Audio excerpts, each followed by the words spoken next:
Hey, good evening, everyone. I see Caboodle Bree, Hoofbenet, J Dog, Glenda, Sharon, and Hungry Heath are all here.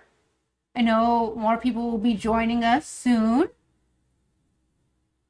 And you're welcome, Hungry Heath. I think that most of us want bacon a lot of the time. So let's see.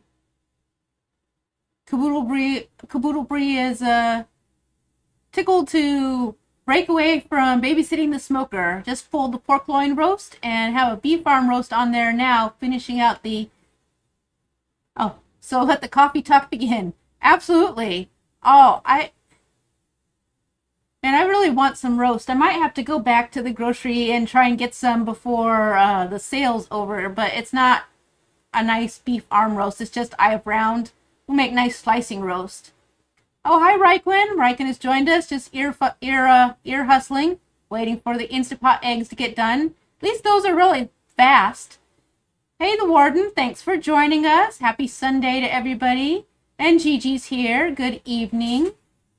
So, for people, so tonight, just so you know, we'll be revisiting that fellow Prismo. That was the accessory for the AeroPress that failed miserably when we tried it out at the hotel.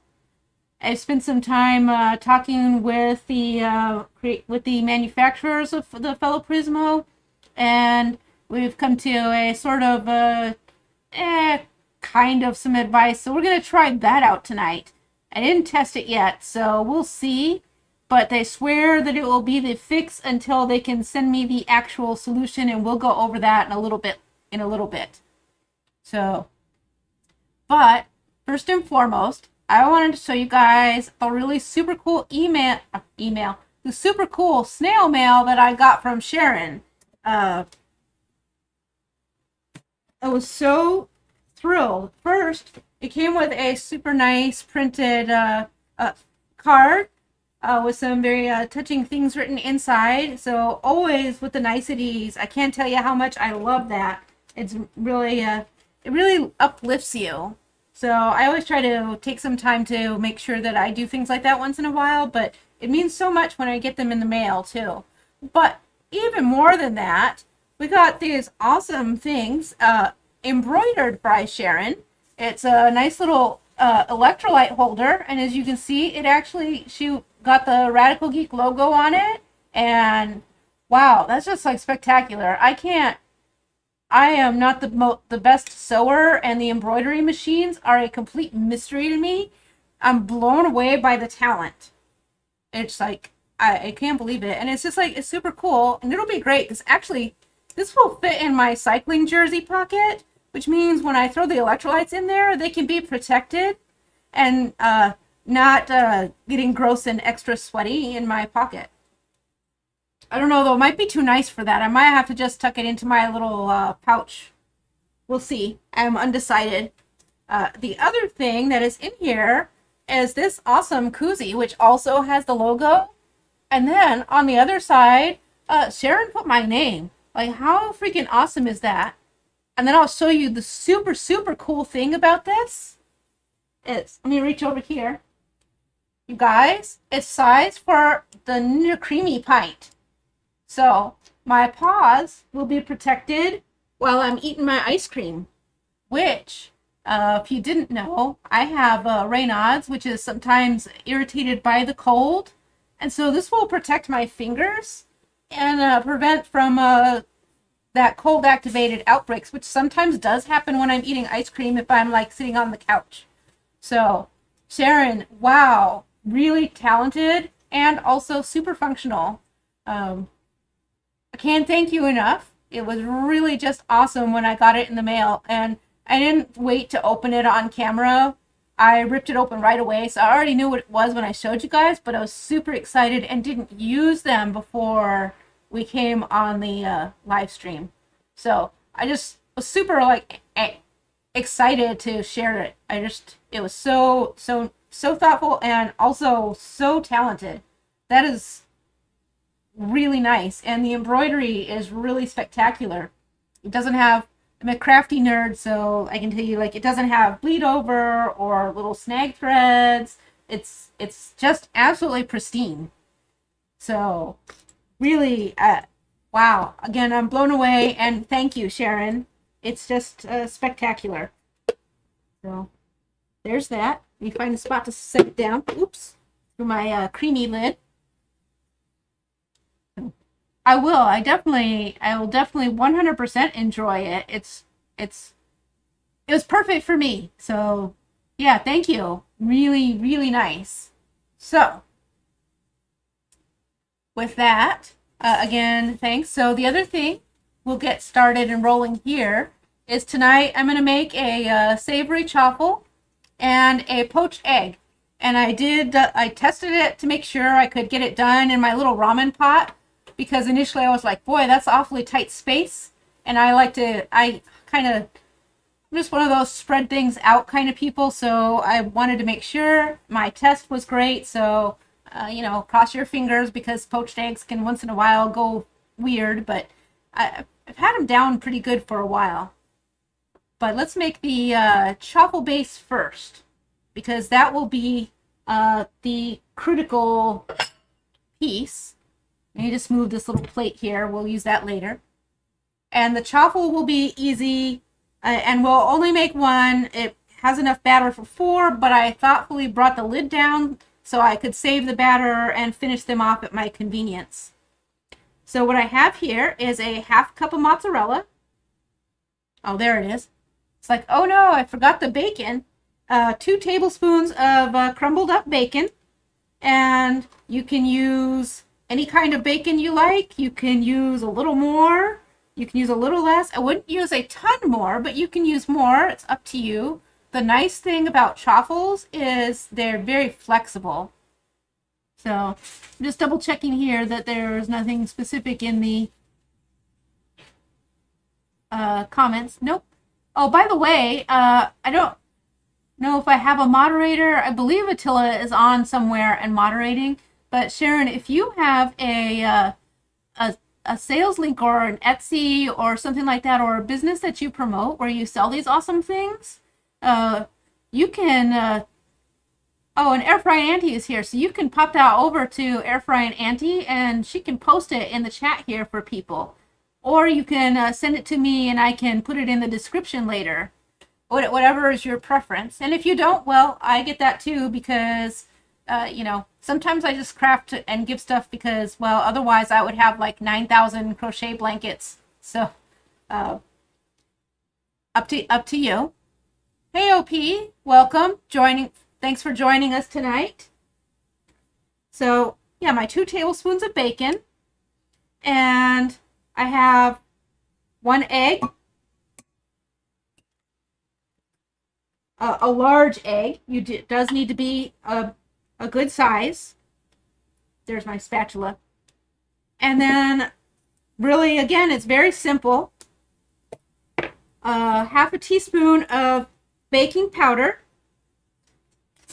And if you need aluminum-free baking powder, use aluminum-free. Gluten-free, I highly recommend if you are following a ketogenic plan. Even though not everybody ketogenic needs to be gluten-free, I think that a lot of people would be surprised to find out that it impacts them in a positive way to go gluten-free. Not everybody, of course, but a lot of people, because a lot of times when you're following a ketogenic diet, you fell into it not just for weight loss, but because you had other health issues that were complementary to that sort of lifestyle. So that's why I think that it probably helps out a lot of people who follow channels like this one. The other thing that we would need is salt and pepper.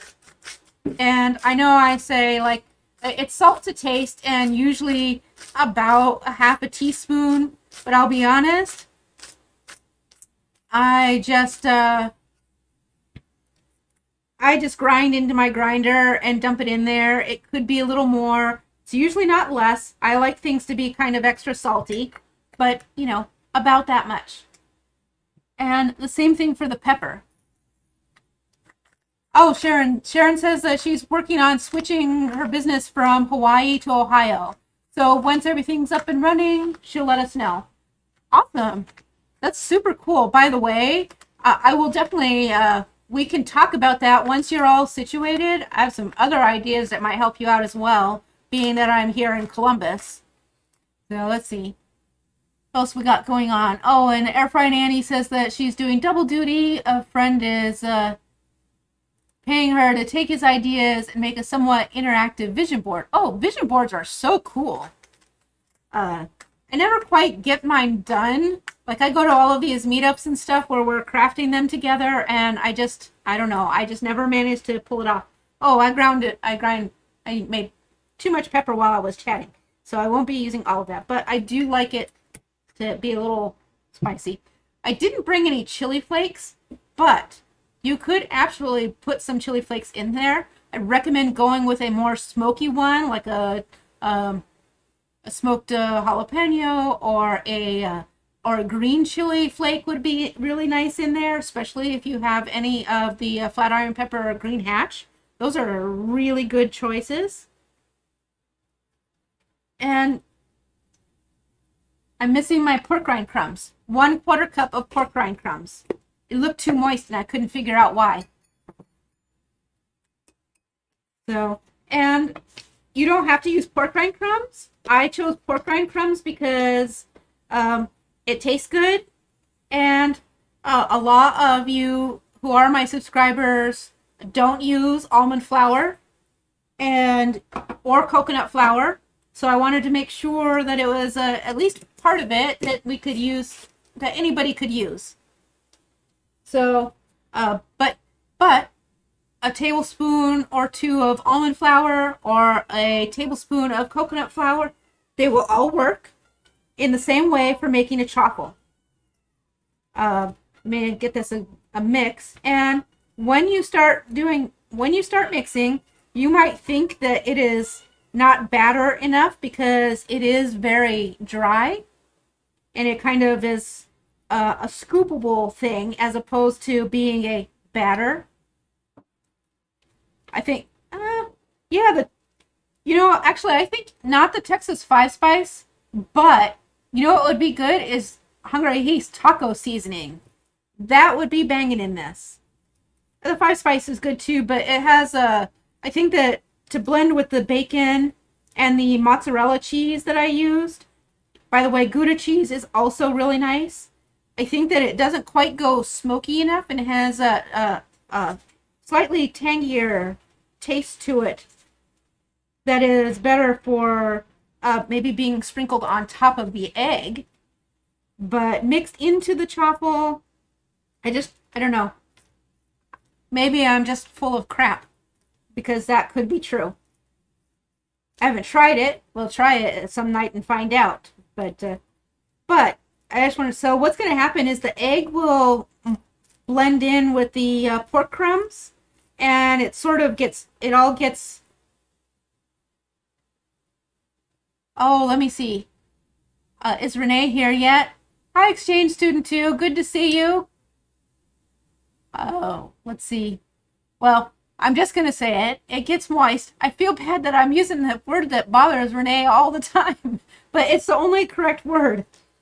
It's the technically correct word for this. The whole thing gets moist, but it very easily could fall apart. It's not going to pour in. Do not add more liquid, even though it seems like you need more liquid, because you do not. The heat from the waffle iron is going to melt the cheese and cook the egg, and that is what's going to bind it together.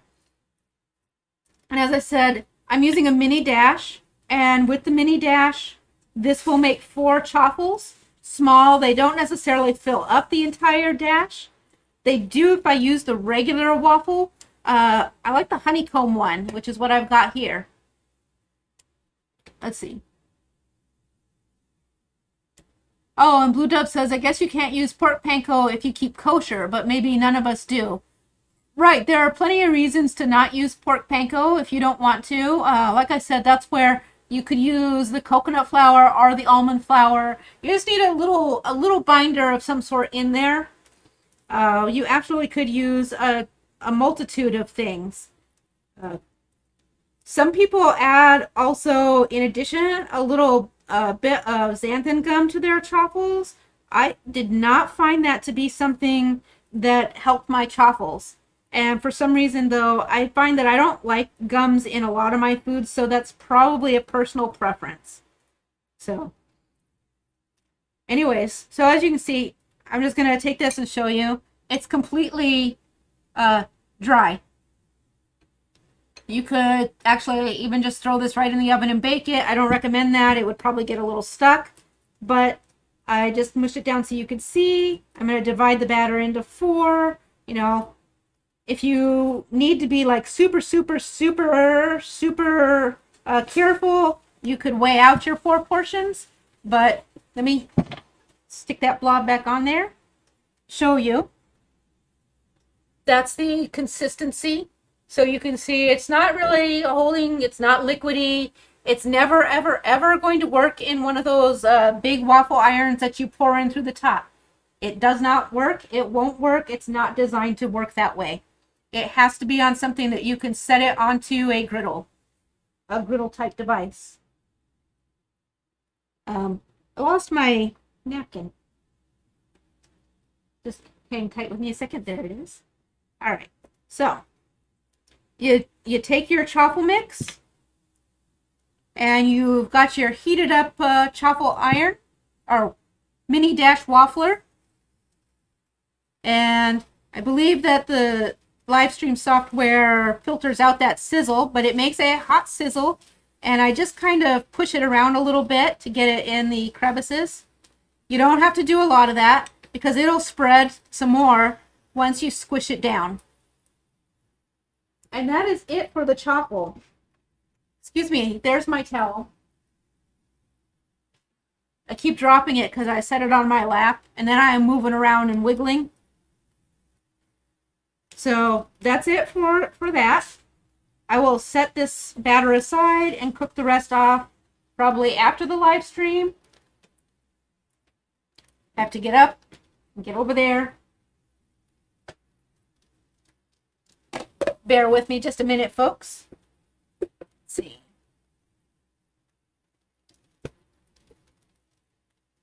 Let me try and catch up here in the comments. Oh, it says Hans is at a photo shoot, so it's just Nicole. And the peppers. Oh, and by the way, we'll leave this about like 4 minutes, and then we'll see if we can get the lid open, and that'll be our test for the chaffle. So.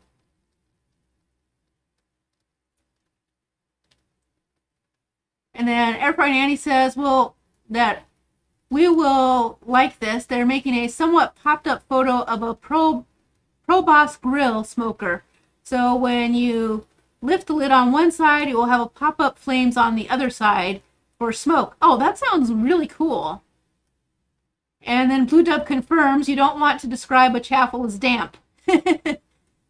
I agree. That just sounds very extra unappealing.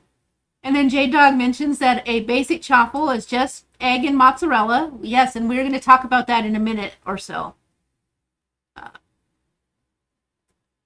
And OP says they've tried gelatin or collagen and both to make a nice crunch, but with the pork rinds, it probably isn't needed. Yeah, and like I said, though, the nice thing about chaffles is that you can try so many different things, and a majority of it will work out. Now, to speak about what J-Dog just mentioned about the chaffle the basic chaffle being egg and mozzarella, egg and cheese is a chaffle. Cheese plus waffle, chaffle. But they got like super trendy, and then really basically a chaffle is a super overcooked omelet in a waffle shape. So it certainly does the job, but obviously people are very, very, very creative. So they started experimenting, and that's why we've started adding a binder. It really improves the texture. It takes away that eggy taste. If you find your chaffles are too eggy, switch to just using the egg whites. But of course, then you're missing that egg yolk. But, pair it with something, to make up for that. And that's the main thing about that. I'm kind of paying attention to the steam, which you can't see on the camera. Well, a little bit you can if I fan it, because I forgot to pay attention to the time or set a timer. At any rate, it's cheese and egg. So, but as people started getting more and more creative with these, they started dropping the cheese and adding more almond flour and adding other ingredients. And so just to be nitpicky about it, if you take away the cheese, it's no longer a chaffle. It's a waffle, a ketogenic compliant waffle. And that's okay. There's nothing wrong with having waffles. Waffles are awesome too. So I think sometimes people get upset if you know, about being told that, oh, that's a nice waffle recipe. And they're like, no, it's a chaffle. I made it in my mini dash. Well, okay, like, you don't got to be mad, but technically not correct. So I like that. Air Fry Auntie adds in, well, maybe it's so it's really kind of a coffle. That sounds funny. Or a kataffle. I'm sure we could come up with something, but if it doesn't have cheese, it's a waffle, because chaffle is literally cheese. Cheese is the primary ingredient for it. So that's your definition of the chaffle. And like I said, totally experiment. Every so often something happens and they don't come out right, or it goes awry. One day we will talk about that. What happens when it goes awry and your mini dash that doesn't have removable plates has to get you know, some treatment to fix it all up. But that's not today. So I'm going to just have a quick drink of my water here.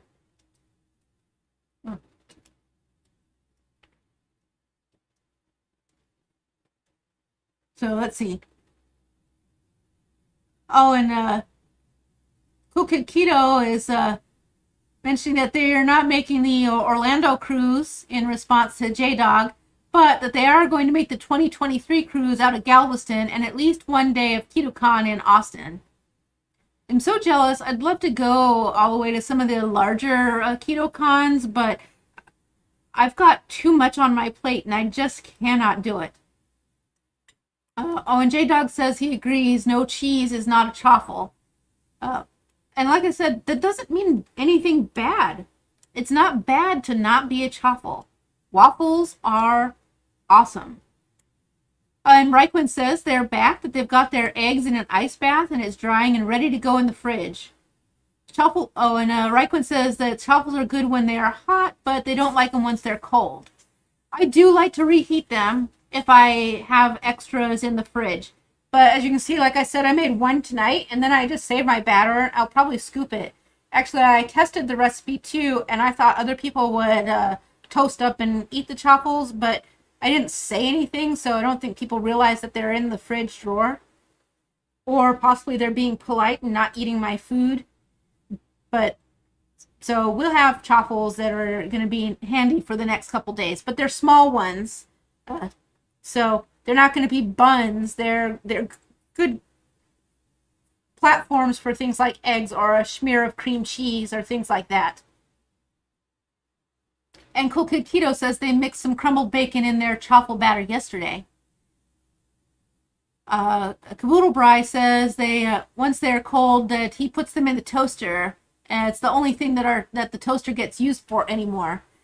Yeah, we throw them in the air fryer, but on the toast setting. We had a toaster, but I've set it aside to send away with my kid when they move into their apartment, and we just use the air fryer, toaster, oven / everything device for our toasting needs now. So my steam has started to clear off just a little bit. Oh, it's definitely done. It's a little bit stuck here. So that's the thing with chaffles too, is they do tend to stick a little bit and you have to kind of pry them up. But as you can see, once you find the right spot to pry it up, they're totally fine. So, and there you go. One very dark chaffle, because I used the mozzarella cheese and fried it, and it had, so, but it's not burnt. It's just the crispy cheese. And I will just going to unplug this dash and scoot it off to the side without spilling my water. There we go. And let that cool down. So now we can do what everybody has come for. Maybe. Set my chaffle aside. And let me just move this forward so that we can all see. Move my coffee device. So we've got our pan here. This is what we're going to do to make our poached egg. And at the, yeah, we'd better do it separate. I was thinking that maybe we would do the coffee and the poached egg at the same time. We'll prep the coffee. For those of you who missed the live stream when we attempted to use the Prismo is an accessory for the AeroPress. It cost almost as much as the AeroPress. So far, it hasn't impressed me, but I promise to give it another chance after talking to the fellow Prismo creators. The original filter from the AeroPress looks like this and has the little serrations. The fellow Prismo has a pressure activated a little shower head type stream thing right in the middle. So it's a singular higher pressure stream. The issue that I encountered was that the fellow Prismo came with a permanent a metal filter, but when I installed the metal filter, its rubber edging made it not properly seal on the bottom of the AeroPress. Now, in talking with the, when I mentioned that I had trouble with it and it wasn't working out, the makers of the fellow Prismo said that they had encountered a run of some AeroPresses where their rubber guard on the filter was too thick and caused the issue that I mentioned. So they said they're working on a solution, and when they have it all manufactured and available and easily to supply, I will receive one and we will probably try it one more time to see if they really fix it. However, in the meantime, we've discussed this potential stopgap. We're going to see. I was concerned about tearing, but, well, who knows? So, AeroPress makes little round microfilters that are sized perfectly to fit inside their filter. And what we're going to do is double it up. By the way, my AeroPress Go comes with this little handy dandy travel filter carrier, so I don't have to have this giant box all the time, but I wanted to make sure I shared it with you so that you could see that the AeroPress comes.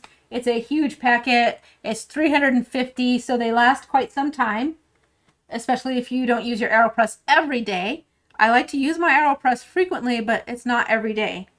So, double it up, which strengthens. And by the way, I have an AeroPress recipe we haven't tried that actually calls for doubling up them in the regular filter, which is why my concern with the idea of just doubling it up is that it might not have the strength to hold through the pressure. We'll see. But I'm going to put these here. I'm going to install it. Let's go ahead and, I know I was teasing you with the egg thing, but I'm like, no, I actually want my coffee more. A tablespoon. My AeroPress coffee scoop, which comes with the AeroPress Go. So, a lot of times, you know, I recommend on weighing and stuff, and I'm just like, today is one of those days when, like, I'm not in the mood for it. And we're just going to, we're winging it. We're just flying by the seat of our pants here. If we're going to just be testing, we're just going to be testing. And I dump my coffee in, and I'm using the inverted method, so my plunger is already installed into the chamber. Normally, this is the bottom, and you'd start the other way and put it in, but I didn't want to accidentally apply any pressure. I want to give the fellow Prismo the 100% chance to success. So, all right, let's take a look here and see, because I see there's been chatting. Oh, and let's see. Blue Dove says they made 4 pounds of challenge butter into ghee with the Joe and Rachel's method. Oh, I saw that. I was very interested. I'm going to throw this last little bit. Whoops. Apparently a little bit of it is going to go on my table. So set some stuff aside and tidy as I go. Put that back into the... So, but yeah, so here's that. And so inverted. And that gives us a little opportunity to play with the coffee. And while I let that sit for a second, I'll get us started on the poached egg. Just to prep the pot so you can see. What I have here is vinegar. I've got a 1/4 cup. I might not put the entire 1/4 cup into this pot because of how small it is. I use like a 1/4 cup in my big steam pot, which is what I like to use for poaching eggs. Yeah, I'm going to use like, I guess, 1/8 of a cup of the vinegar. Set that aside. You don't need a ton of vinegar. It's just a little bit, but you do need the vinegar. And I say that, but I will tell you that poached eggs purist will tell you that you only need water. And I'm going to tell you that they're full of shit. So, excuse my French. Or not my French. And then from there, I'm going to go ahead and put my hot water in here and then start up my stove.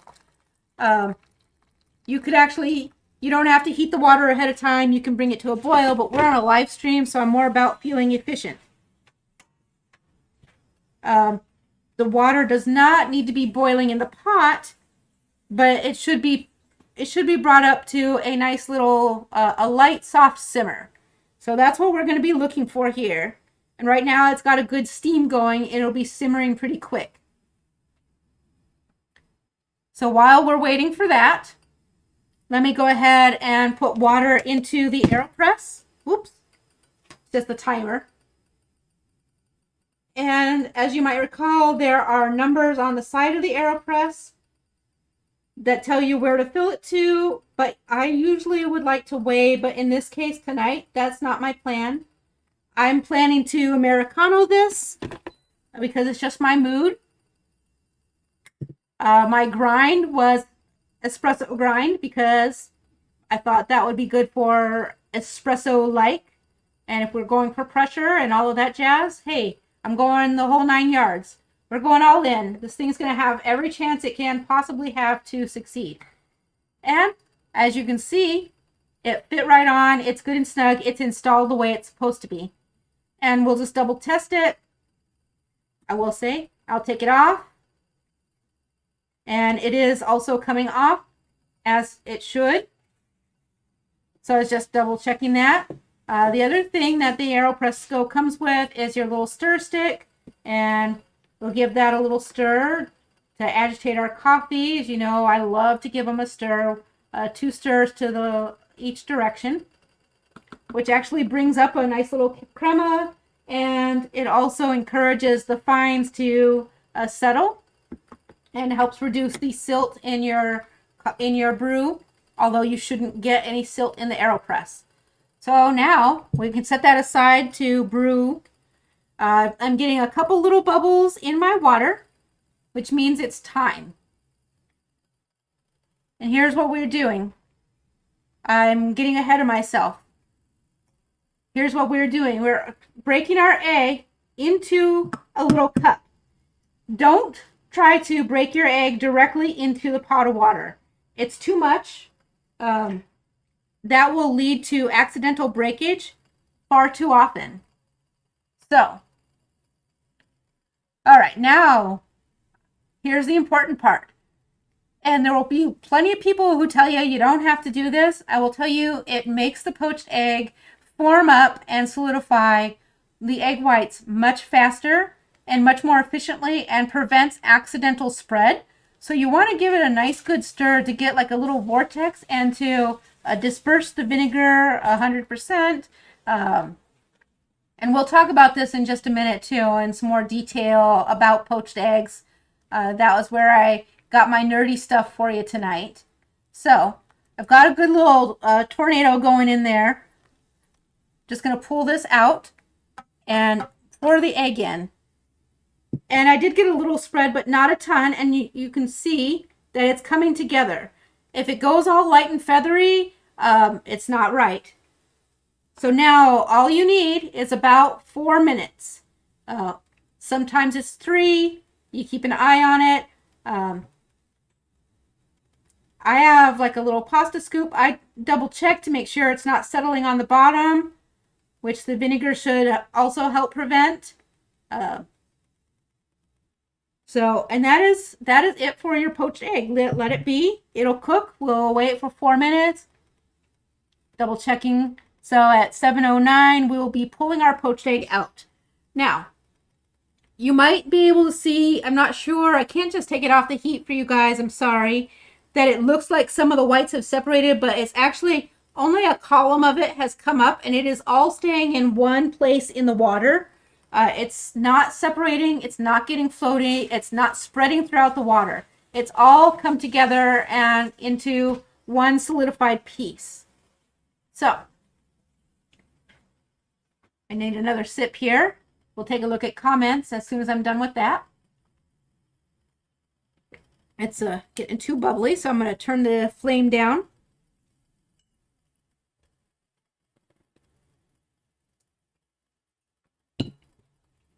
And it's now starting to, it's not even touching the bottom. It's floated up just a little bit, so it's floating in the water.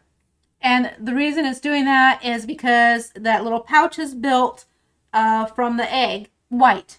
The yolk is still soft and not really not cooking solid. It is cooking, but it's really the egg whites are what you're cooking when you're poaching the egg. Goodness, my butane burner is being a little bit weird. There we go. It's a new canister, so it shouldn't be acting funky, but it is what it is. I probably need to clean the ducts. It's been a while. J-Dog reminds everybody to hit the like button. Thank you. That's always appreciated. It does help a lot on YouTube when you do that. So. Oh, and OP says they can't do poached eggs because of their yolk aversion, so it wouldn't be eaten by them. Yeah, because the yolk is like a critical piece, and it's definitely a yolk experience. And Caboodle Bry is saying that Karen is very vinegar averse. So, wanting to know if it retains vinegar flavor. It does not, but if Karen is vinegar averse, use lemon juice. Sometimes there is lemon flavor that adheres to it, but if you are vinegar, it doesn't matter. If you have an aversion, even if you can't taste it, mentally you will taste it. So I would say that's something to think about. So the lemon, a little bit of lemon isn't going to hurt anything. So, all right, what I'm going to do is grab my coffee cup and go ahead and brew this. And even just doing that, it was already coming through. Goodness, it's really hard to push down. Ugh. It's working. Oh my gosh, all my muscles. So I would believe that based on how hard this is to push down, that it is, and it is coming only in the one singular shot right out of the middle as it's supposed to, unlike last time. So, ugh. All right. I'm going to let this sit for a second and finish it off because I don't mind if it gets a little extra because it's time to pull the egg. Set this aside. Turn it off. And there you go. And by the way, I'm just using a pasta spoon. I find that that's really what does, it works great. It's just perfect for your poached eggs. A slotted spoon, but I like the pasta spoon. Lets me really scoop under there. Then what you do with your poached egg is carefully roll it onto a paper towel. And I know now it's white on white, so you can't really see too well. we'll show you on the when I put it onto the chaffle. Or maybe we'll even once we just give it a little blot here. It's delicate, so you don't want to mess with it too much, but it's not so delicate that you can't handle it. Now you want to be careful about going too far with your poached egg, and that's one of the reasons you want to not use too much vinegar, because you don't want it to be rubbery. You still want the whites to be tender, and they are. But as you can see, it all came together in just one. Oh, and Hoofing It says, yes, that they love lemon juice, so they probably wouldn't mind that flavor in there. So I'm just going to slide carefully. I have images of my clumsy self dumping boiling water everywhere as I move it to the side. So anyway, so there's it. That's our poached egg, and we just let it sit here for a couple seconds on the paper towel because I want to finish my shot and then make the Americano, which is basically just adding water to your extra strong espresso. Oh, but boy, it's really taken my muscle. So while I found the solution to the fellow Prismo working, I don't know if I want to work this hard. I think that I am quite satisfied with just the plain old AeroPress. So, oh.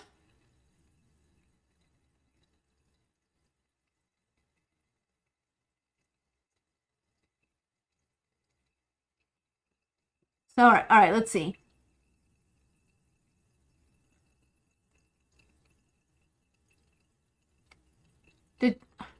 I missed whatever J-Dog said. I'm looking for it.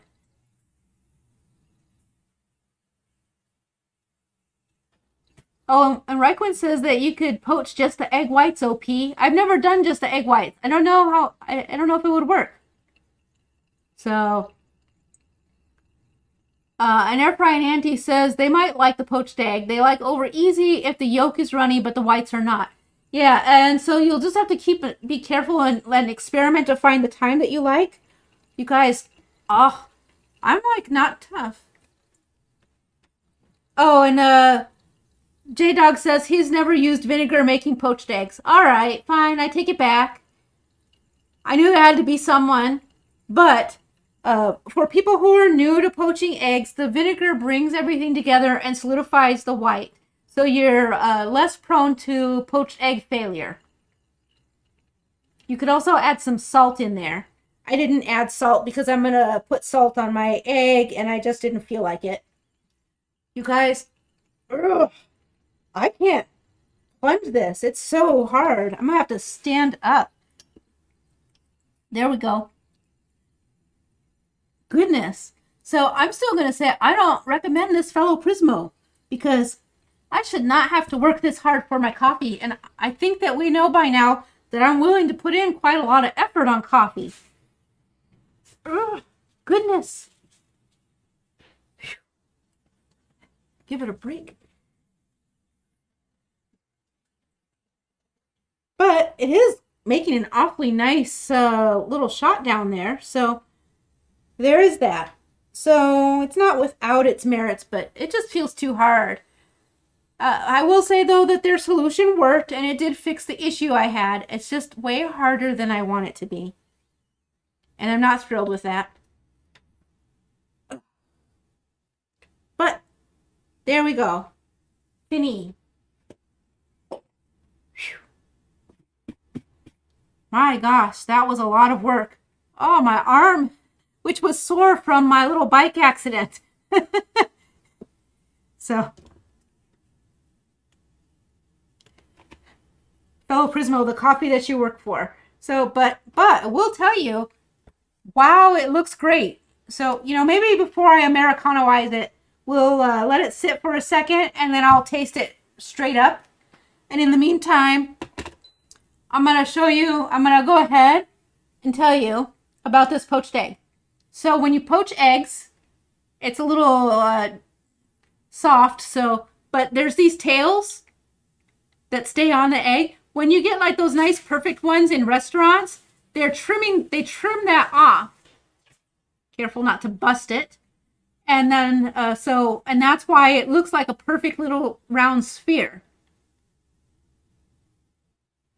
And then Hungry Geese says he accidentally made poached eggs in the Instapot and then finished them in the air fryer. There we go. So, and that's it. So, but it is important to rest them a little bit on the paper towel because it also kind of continues to let that the egg white set. But that's it. That is how easy poached eggs are. So, and I know I kind of give a little bit of a hard time for people who don't use the vinegar, but honestly, once you really get it down, they're right. You don't need the vinegar. However, even most really, you really have to have it down for making the poached eggs and having them with that perfect sphere pouch. I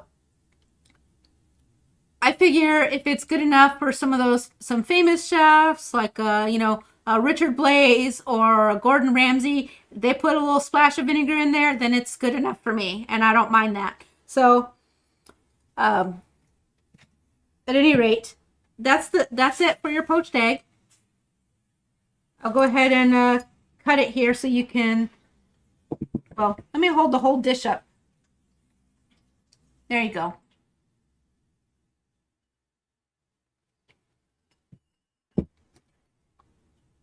And I'll go ahead and cut into it so you can see the yolk has just burst out of there, and it's all runny yolk and cooked egg white. So, and that's for, oh, it got green screen effects. I guess you can't see the runny yolk. So, it is. Normally I would have put the salt on it before I cut it, but I didn't. But I like to also put a little bit of salt on the egg. And into this, tonight I'm using the Hickory Redmond smoked salt. Because I just felt like it, that's why.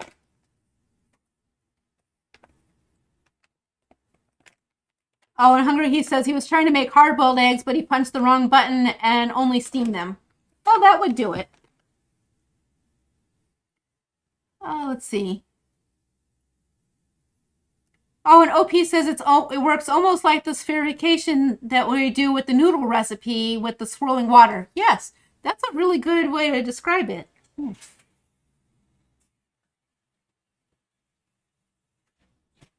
All right, I'll give it to him. It was hard to plunge, but that's a damn fine little shot. Do I think it's... No, but it is really tasty and the smoothest. Extra, extra, extra strong that I've ever had. And let me just go ahead and Americanoize it since they... And just so you know, an Americano is like a 3-to-1 or 4-to-1 water to espresso ratio. And so that's what I did today. Now, Hoofnit is asking if we can cook multiple eggs in one pot or do they mesh together? They do not necessarily mesh together, but you want to give it a couple seconds as you are dropping them in so that the first one gets good and formed and has time to start moving while you drop in the next one and the next one and the next one. Make sure that the vessel you have is big enough and deep enough to cover them. And of course, we're on a live stream, so I got to take a bite. My chaffle is extra, extra crispy, and it cooled down because it's like an ice box down here.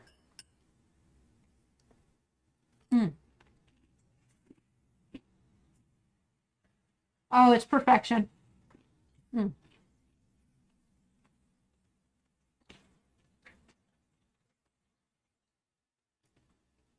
Oh, and Blue Dove says that when you use the Redmond smoked salt on meat and then sous vide it, the meat does not come out weirdly gray. That's good to know. I hadn't really thought about it, but that makes, I don't know about, I didn't think about the impacting the color, but that would make a nice flavor profile. I like to, when I do sous vide, I usually vacuum seal my steak with a compound butter. So I bet I could just whip some of the smoked salt right in.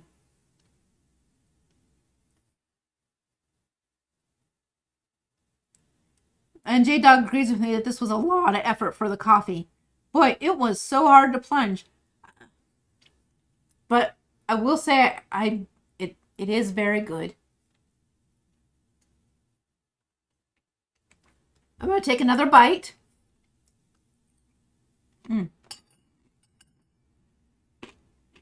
So,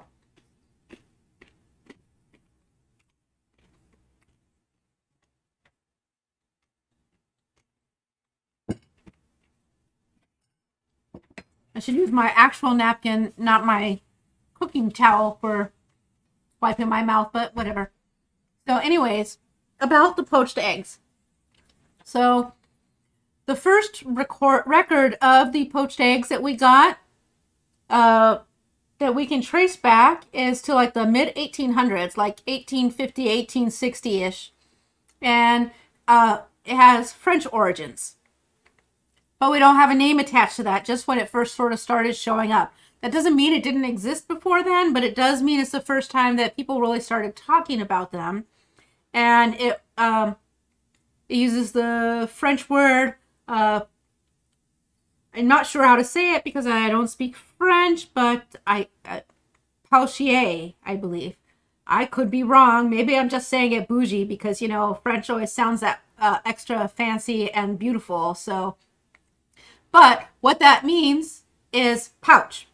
The reason it's called pouch, we talked about it while it was cooking, is that when you put it in there and it hits the acid or the salt and the water, is that it brings the egg whites around and it creates a pouch around the yolk.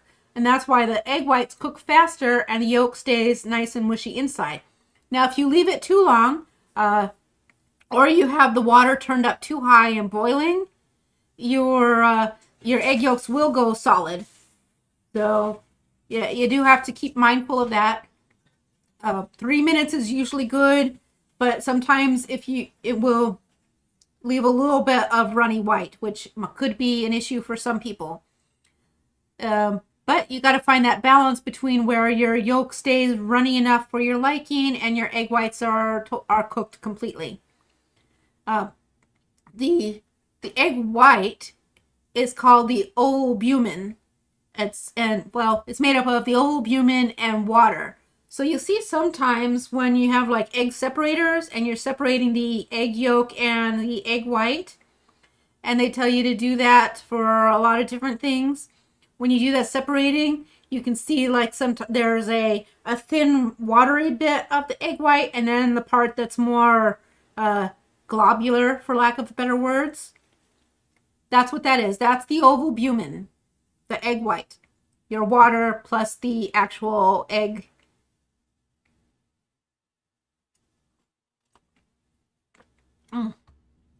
Okay, it's spectacular cup there. I can't complain about the quality, only whine about how hard it was to push down the plunger. So, and then so what's happening when you put it into the swirling water is that the albumin starts to denature. You remember, if some of you have been on some of the Keto Chow calls where they are live streams, or in the support group, when they've talked about people who have accidentally used like boiling water or things like that to try and make some of the soups, and they talked about getting weird little hard pellets, that's because they denatured the protein. We're using a softer, gentler method with these egg whites, so that's why it comes together, but it doesn't get disgusting. It will if you put too much lemon juice or vinegar or acid that you use in there, combined with too much salt. Absolutely, it will harden up and get very rubbery and very unsavory. So you got to be mindful of that. So now my chaffle got too cool and it's gone extra crunchy. So sorry, there'll be some crunching. Air Fried Andy says, I got my resistance training in today. No kidding. It certainly felt like it. And Air Fried Andy says, globular and moist in one live stream. I'm winning the interwebs today. Well, it is what it is. So.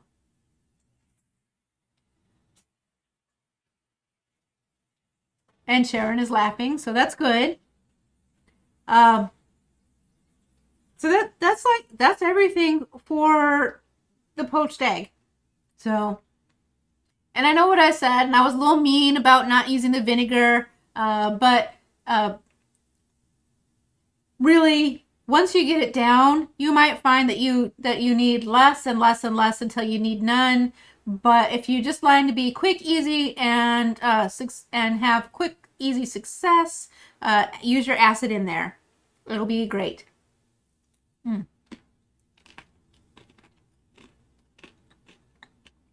It's one of my favorites, so I'm going to keep eating it.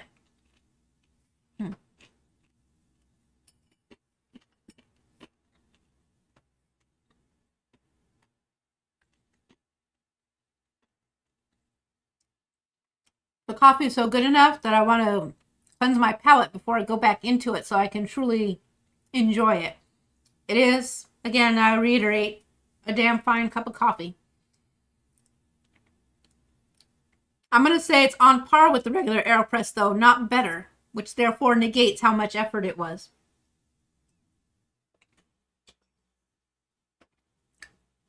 So, now the other thing, too, that I mentioned about adding salt or not adding salt, you can, when you do add salt, and sometimes like with non-stick pans, which sounds weird because the non-stick will come down.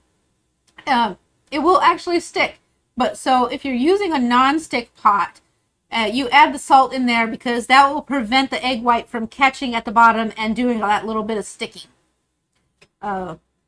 So there's that. The other thing is you can very, very, very carefully use your slotted spoon to lightly lift and make the water flow underneath the poached egg. But there's inherent risk with doing that. And it's possible that you will burst the egg. If you watch cooking shows, they love to make people cook eggs because it's easy to do, but also easy to fail. So, and poached eggs are the king of causing every headache on the Food Network type shows. Everything's cooled down enough now I can just lift it up and take a bite.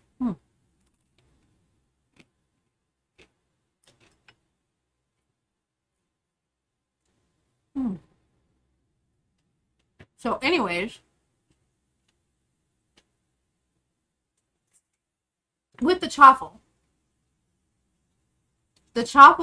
for all, if you're making them in the dash like I did, that batter will make 4. And if you eat all 4 of them, it's 489 calories, 3.7 total carbs. There's only 0.3 grams of fiber, so it's 3.4 net carbs. Just count it all. 3.7, 3.4, that's hardly worth noting there's a difference. 45 grams of protein and 32.7 grams of fat. So, really pretty good. I don't ever eat all 4 of them because they're heavy, and I'd actually rather have 1 or 2 and then also add something to it, like my poached egg or cream cheese or goat cheese is spectacular on chaffles. So, all of those flavor profiles.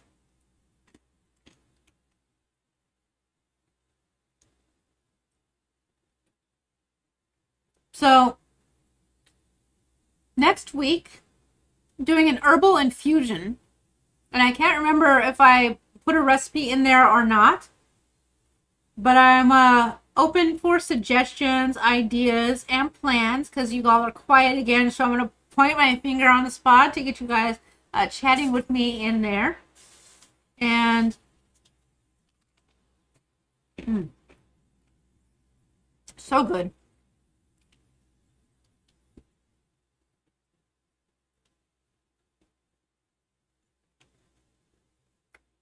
The other thing to mention too is if you add too much salt and vinegar, I might have said this already, but it's important. Like, because I had an entire quarter cup, thinking that like when I was making, like I brought it down like I was making my regular big giant pot to poach eggs, and it would have been too much.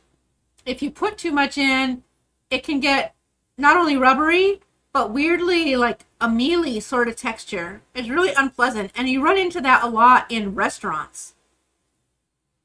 And I'm not sure why the restaurants are prone to it, because I feel like once you're in a restaurant, if you've been doing things like poached eggs for a while, you should probably get it down. So yeah, I'm one of those people. Well, I get really upset about my eggs being wrong in restaurants.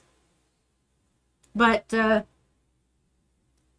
not enough where I'll complain about it, but I'm definitely not real happy about it. And Cool Kid Keto says they tried to make a Texas toast chaffle with their Texas-shaped dash. They need to keep working on it, though. Ooh. I love some Texas toast. Oh. You know what I'd love to replicate? This is so trashy of me, but I can't imagine that there's a single person who doesn't have some weird love of some gross fast food type thing. When I was growing up in the Southwest, we had one of those cafeteria type places where you went, you got like low grade food, really dirt cheap, but unlimited quantities. And it was the Sizzler.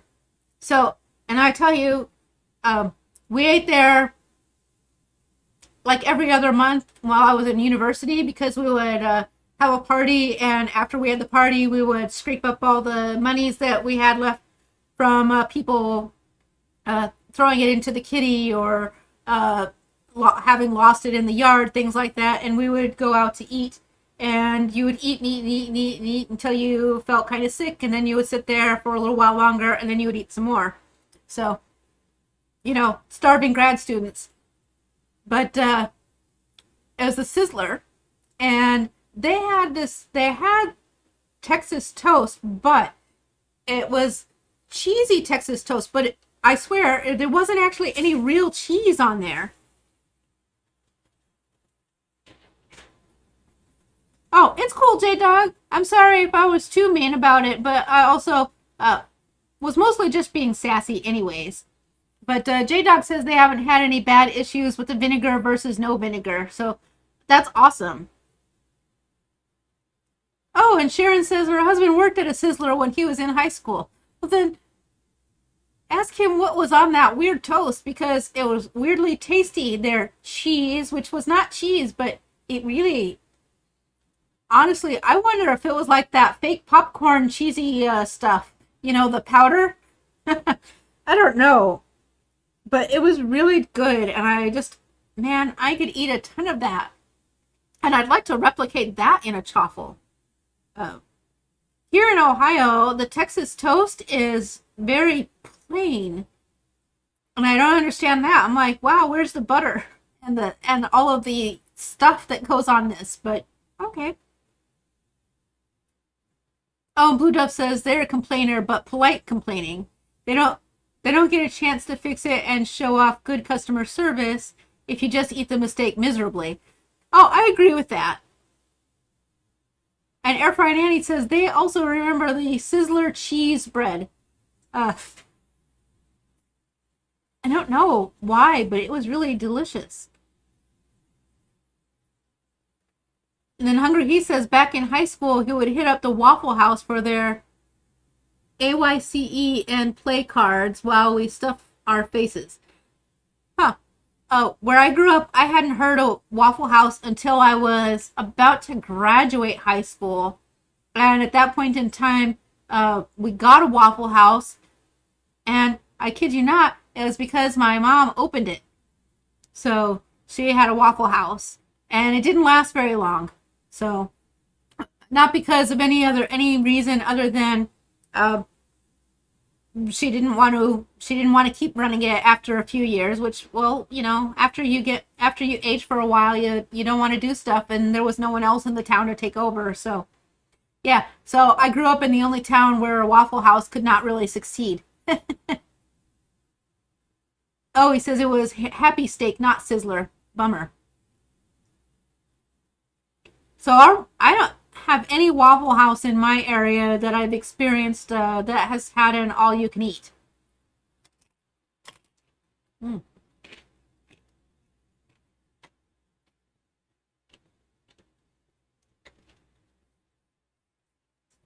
So anyways,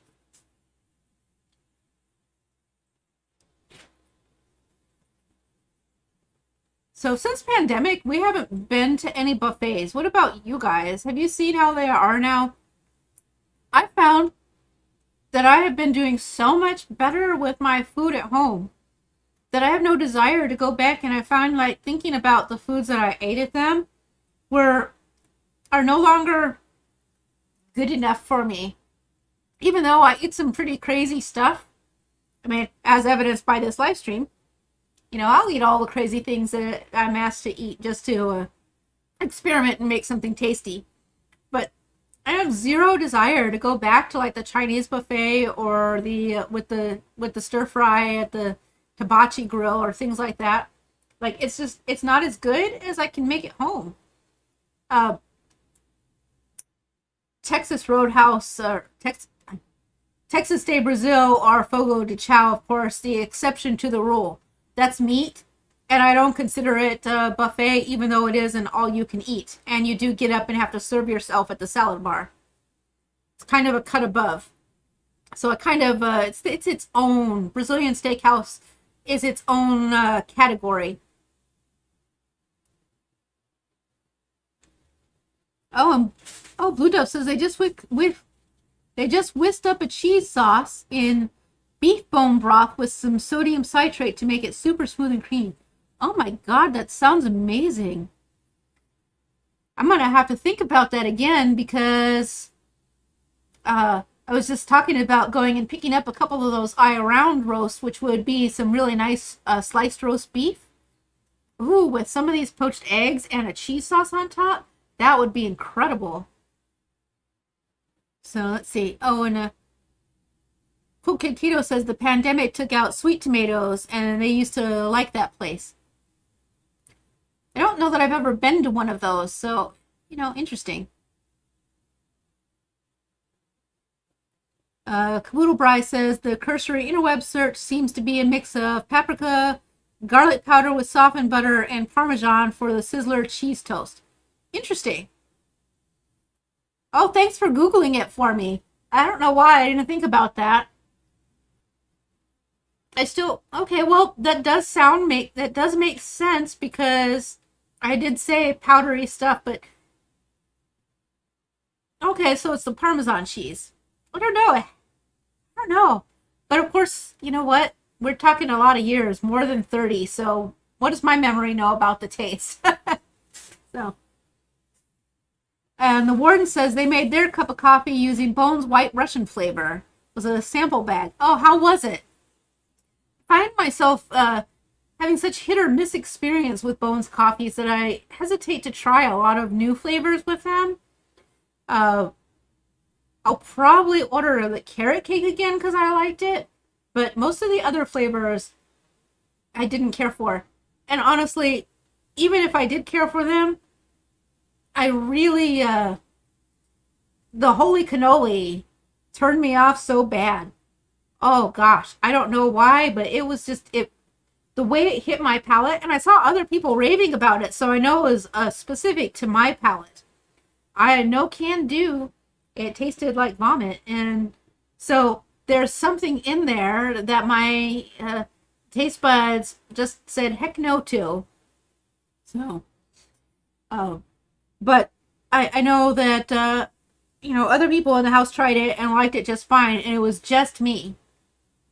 By the same token, I don't know if I've mentioned this before. I think I have, but I still find it to be a super cool fact. Attila, the other moderator for this channel, cannot smell rot. So, unfortunately that means Attila also gets like all the special duties of like, hey, this has gone bad. Can you get rid of it? But I find that very interesting, and I can't remember the word for it, but there is an actual word for that condition where that you can't smell that particular thing. So, did a possum die under the porch? Well, guess who has to take care of it? Not me. So. Oh, and the warden says the White Russian flavor is good. They didn't like the holy cannoli. Their favorite is the salty siren. Yeah, it was okay with the salty siren. I didn't hate it, but it wasn't like anything that exciting to me either. I don't know why, but it wasn't bad. Like I said, it was really the holy cannoli that just was the end all for me. So eventually I'll get over it. And Caboodle Bryce says they don't really eat out at all anymore, that so many places are closed now, and that the home cooking is bomb diggity so they're not really missing it. So we all agree the Brazilian steak houses, 100%. That reminds me, Keto Palooza, you guys, the Brazilian steakhouse. What are we going to do? They don't really want to take another booking from me because of how poorly managed it was last year. So they'll take a small reservation for a few people, but for the record, I reserved a table for 25, and we had way more than that, and pushed their restaurant well beyond their time serving allocation. So they're still pretty salty about the whole experience. I probably should have been more strict and told people we didn't have space. But when everybody kept inviting more people and saying, oh, we'll find room, and asking for another chair, I did ask the restaurant if we were okay or if we need to stop. And they said, oh, it was okay, but they might have been just trying to appease the customer.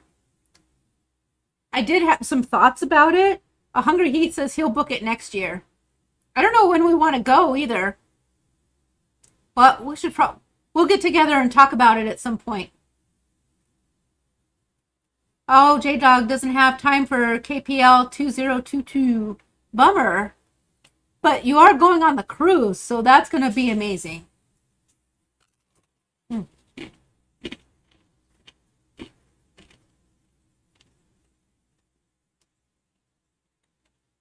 So, yeah, it was kind of wrong of us. And we should have done better about it. I should have done better about it, but in the end, it is what it is. And you can't really change the past, only the future. I actually think it might be better, though, if we do divvy up amongst ourselves and book in, like, parties of, like, no more than 7 to 10. Which might be easier on their restaurant because they can space us out for like 10, 15 minutes apart, which might be more compliant with their seating. The other thing I thought of was asking them, I might call back again and just say, what if we reserve that whole back room? And people could pay for a seat, and then when they were out of seats, they go back into the general seating. But then again, that goes back into being mean. And Hungry Heat says that was a crunchy chaffle. Yeah, that's because it got cold sitting here at my table. I forgot to turn on my little heater in the studio, so it didn't get all warm in here like it usually does. And it's been sitting here for a while now.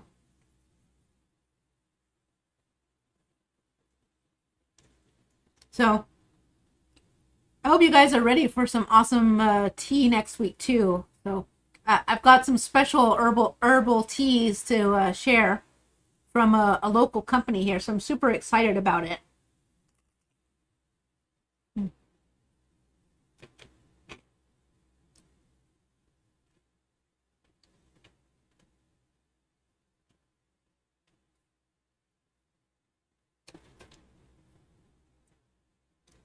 And J-Dog says he limits himself to the dining room and stays out of the buffet unless there's no other option.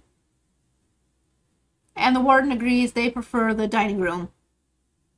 Let's see. Caboodle Bry says he thinks that we'll have a better idea once Autumn has posted her outline. I agree. I will say though that if we, yeah, that was hard too. And Air Frying Auntie says Well, thanks. Saying it wasn't mean to put a cap on what the place can handle.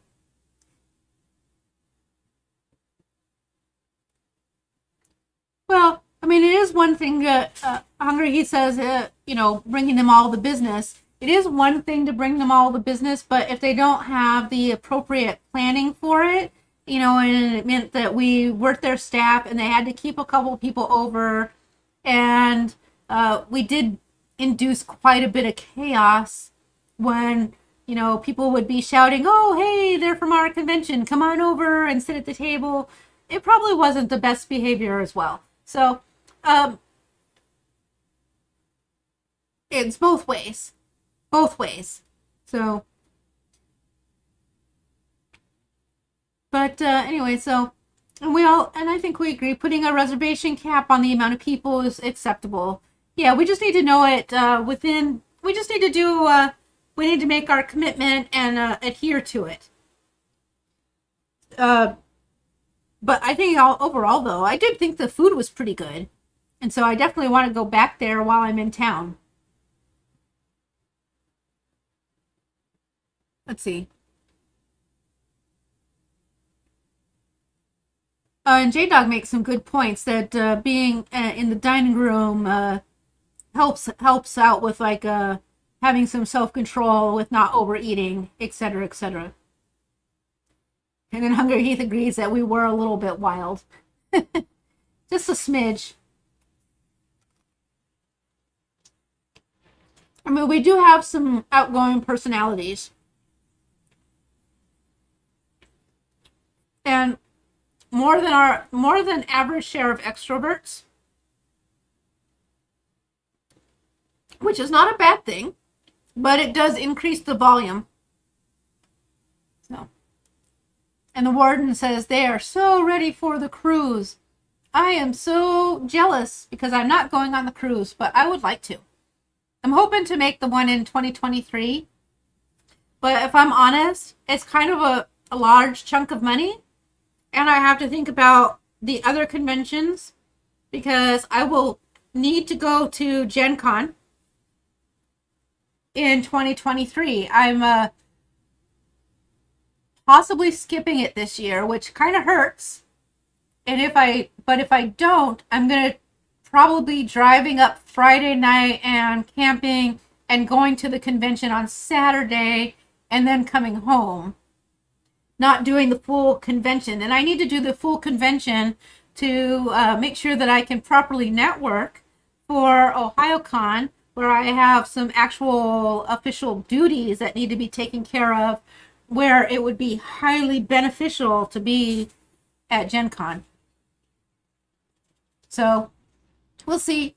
I'm going to see how things go this year when I'm going to Origins and maybe work this stuff out. 45 days before J-Dog leaves to Orlando. It's going to be exciting. I'm really looking forward to seeing all of your cruise adventures from everybody. Sharon says they're hoping to be able to go to KPL. It's an easy drive. Yeah, it's actually a really pleasant drive too. And I take my bike, and it is absolutely gorgeous down there bicycling. I did mention somewhere else too that the cycling, if you don't have a bicycle but you can ride a bike, they have some rentals down there near their Wheelie Fun bridge entryway, and so that's always an option too. It's stunning, especially down by the waterfront. It was really great.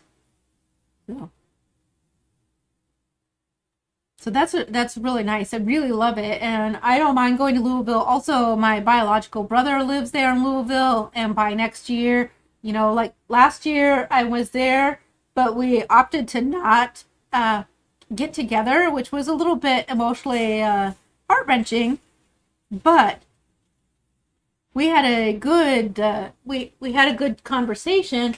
But at the time, he's a respiratory therapist, and he had new little twin kids, and me with being in remission from cancer, and with the rheumatoid arthritis, being immunocompromised, I was already taking a big risk just being out at a smaller convention, and ultimately we decided it was better not to mix it all up.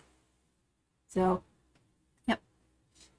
Blue Dove says they're getting excited and also a little nervous because they've never been on a cruise before. Oh. And also feeling nervous because the closer it gets to the time for the cruise, they're worried about the length of time, and they're taking a long cruise. I think it'll be great, Blue Dove. Plus, the length of time will give you time to acclimate. So, oh, and Alani has joined us. Welcome to the live stream. We made a savory chaffle and a poached egg this evening. So. And basically, I've eaten the egg by now. There's just a little teeny piece on the last of my chaffle, which is perfect because we're just about ready to get wrapped up tonight. So, I didn't see any requests for next week. Might think of something. I was sort of thinking, though, that it might be interesting to do like some partial prep ahead, which I always do anyways. I noticed that that a lot of us are familiar with the 2 Crazy Ketos. And Joe is not having a good time with foods right now. Maybe we should do a creamy soup of some sort next week. I don't know. Let me think on it. I don't know if I have something. I do know that I haven't been 100% successful yet. However, I'm almost there. And I'm hoping that I will have a steamed bun with a pork filling that I can release on Wednesday. But I just don't know. Lonnie says they're eating Swiss cheese and crackers. Hey, we love Swiss cheese around here. And it goes great. So, Stacy says they could cut into the profit by not filling up those high-carb filler foods. Well, that's true. It is true. I was sitting actually, when we went to the Brazilian steakhouse in Louisville, I ate a lot of meat. And then, because I did not go to the salad bar at the beginning, and I think a lot of people did, but I waited till the very end. I ate a lot of meat. A lot. And then at the very end, I went and I got a teeny tiny bit of salad, a little teeny bit of like some fresh little mozzarella balls, a little sliver of Parmesan, and some olives. And Chris Bear said, "What is that?" And I said, "It's my dessert." And it was really delightful. It really helped take the edge off of having eaten all that heavy, fatty meat. More than I sometimes do eat, and also later in the evening than I normally eat. So, oh, and the warden to say maybe a gazpacho type soup since since we like spring colder food. Yeah, but it's still really cold here. Although, let me look at it and think about it.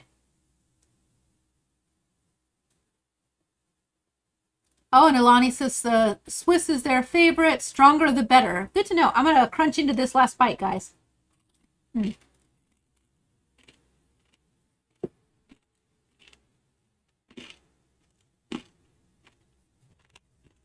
Mm. Right. That bite was probably too big for the camera, but it was really good.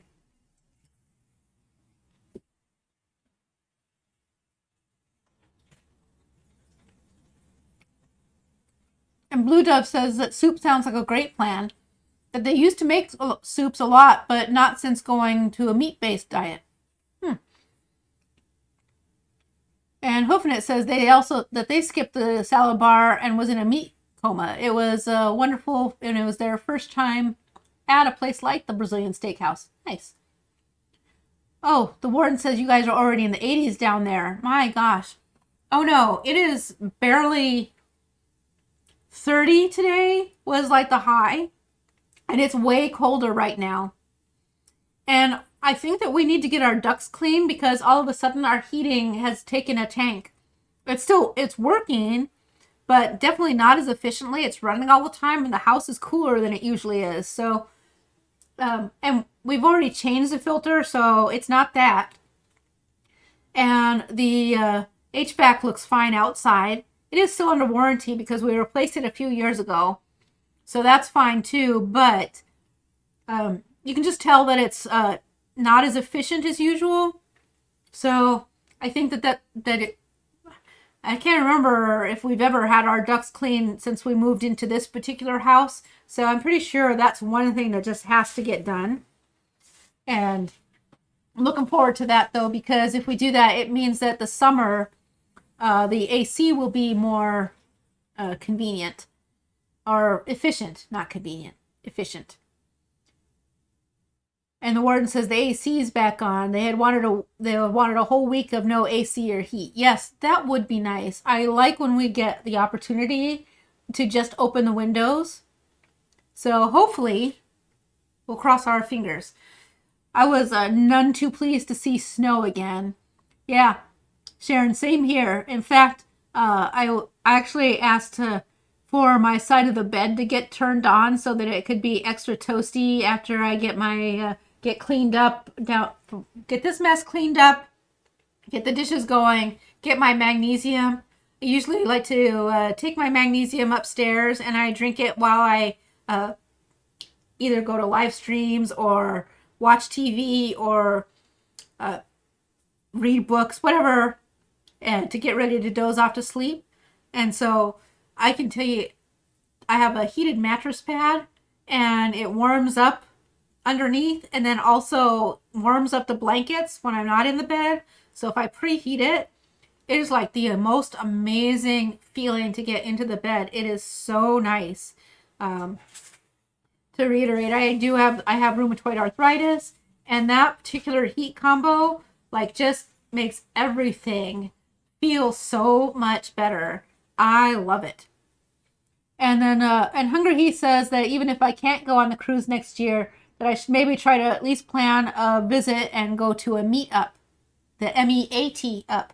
I agree. I just got to really sit down and start planning for next year. So, yeah, so I'm feeling Sharon's pain because we're both here in Ohio. It's not a happy time. I was so excited because it felt like we were going to be out, getting the plants ready to start putting them outside. Nope, we're still inside. As Sharon said, we did have that mini heat wave, 74. Yes, it was glorious. I took my bike outside and I went for a nice little bike ride. Yeah, it didn't even, it sucked that I had a little biking incident, but it was just, I can't even tell you how good it felt to have the sunshine and everything.